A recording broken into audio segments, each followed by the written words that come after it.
One of our main goals with this fan film from the very beginning was to see if we could capture the look and feel of the original Star Wars as close as we could.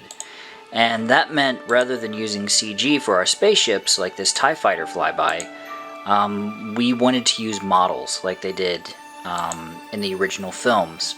So I am going to show you how we achieved this shot, and it might surprise you. So the first thing I did was film my TIE Fighter model in front of a green screen. And to give a greater sense of movement to this shot, I moved a desktop lamp from one side of the model to the other. That way the shadows and light would be in different places throughout the shot. That way it doesn't look like we're just using a still image of a TIE Fighter that we found on Google or something like that. This helps really sell that the TIE Fighter is moving through space, that it's banking and turning, and that the sunlight is hitting it from different directions. Now, the flyby shots in Star Wars films, they always have a very signature look to them. The way the stars drift past, the way the ships bank and turn, and the way they really ramp up towards the end curve of the flyby. So, the way I got my TIE Fighter to zip past was I captured this footage of Obi-Wan arriving at Geonosis from Episode 2 in his Jedi Starfighter. And what I did was I went frame by frame and I charted a path matching the rotation, the size changes, and even the motion blur at the appropriate frames. So now I have a completely authentic Star Wars flyby that I created myself. Moving right along to some lightsaber effects, because let's be honest, the reason we made this fan film was so we could do a cool lightsaber fight with Darth Vader. Let me move in a little closer here so we can really see what we're doing. So what I have to do to make these lightsaber scenes work is I have to go frame by frame and take these 4 dots that make up the shape of the lightsaber effect and drag them to where they need to be over the blades and manually track them frame by frame so that the blades follow along to what our actors are doing on set. This is a very, very time-consuming process, as you can see. It can take upwards of 12 hours from time to time to get just a short amount of lightsaber fighting done. And the worst part is, once you have one lightsaber finished for a scene,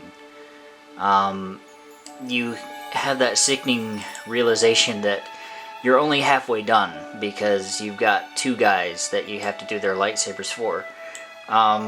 So after hours and hours of work and feeling like you never want to see another lightsaber again in your life, you do end up with some pretty cool stuff as a consolation prize to all of your hours of pain and misery doing lightsabers and rotoscoping every time they go back behind someone's head or a tree limb or something like that. So now this shot right here, obviously I still have to add their lightsaber blades, and there are a few other elements I'm gonna have to add to this shot for the final film.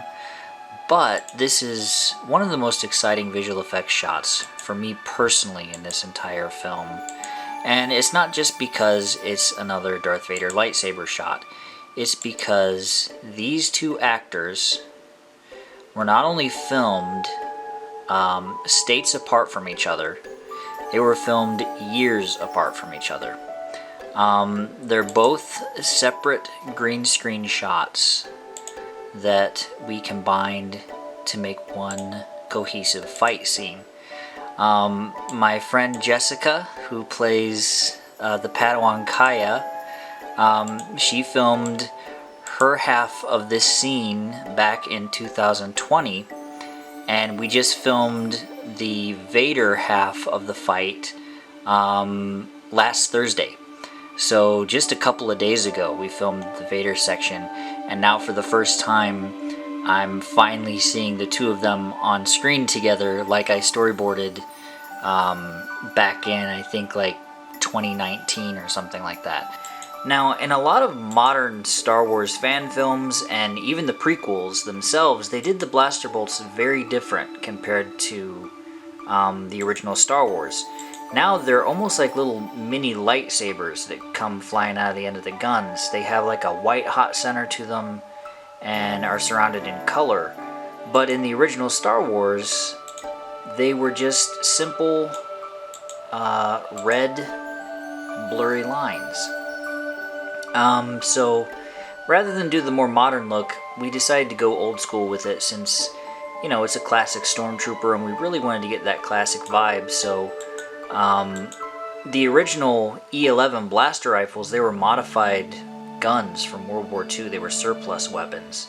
So they actually could fire blanks. So the first thing I did was I added a muzzle flare, a real muzzle flare to our prop gun here. And you'll see I added this red flash frame. Now it doesn't happen every single time someone fires a blaster, but it does happen quite a bit in the very first Star Wars. There's this one frame of red, and then the blaster bolt stays on frame for about 3 frames after that, and then it's gone. So if you want to do blaster effects, just remember flash frame and then 3 other frames of a bolt flying through the air. Sometimes you can get away with just 2, but for the most part I counted, and it was usually about 3 frames that the blaster bolt traveled. And that's how we get that classic Star Wars blaster effect for our Stormtrooper. Once again, we went back to episode 4 for reference on some blaster bolts, but this time, instead of a Stormtrooper, it's for Darth Vader's TIE Fighter, for a really cool little sequence we have for the film. Because I always loved the Darth Vader's custom TIE Fighter. I always thought it was a really cool ship. And I thought it was a shame that we never saw Darth Vader fly more than just that one time in episode 4. We put in episode 4 so I could match the color of the blaster bolts. It's an exact match of the color of his blasters from episode 4. And also it's a good thing that we put it in, because I was having trouble getting these blaster bolts to look right. And my brother said, why don't you just put in episode 4 and we can watch it frame by frame. And what I noticed was this glowing underside of his ship and the glowing inside of the wing whenever he shot.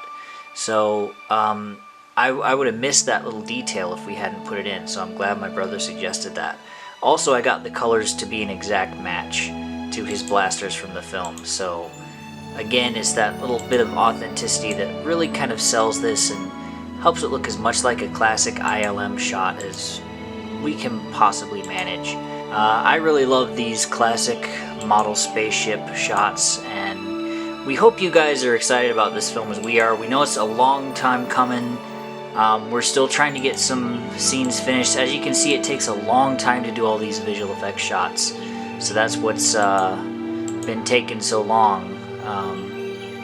But we're getting some very good sequences done. We've got more than half of the movie complete. We've only got a few more scenes that I gotta finish up, and then we'll be ready to release this finally. And we really hope you guys enjoy it when it comes out. So thank you for joining me. I hope you enjoyed this special look at how we did the effects on Star Wars Fallen Jedi.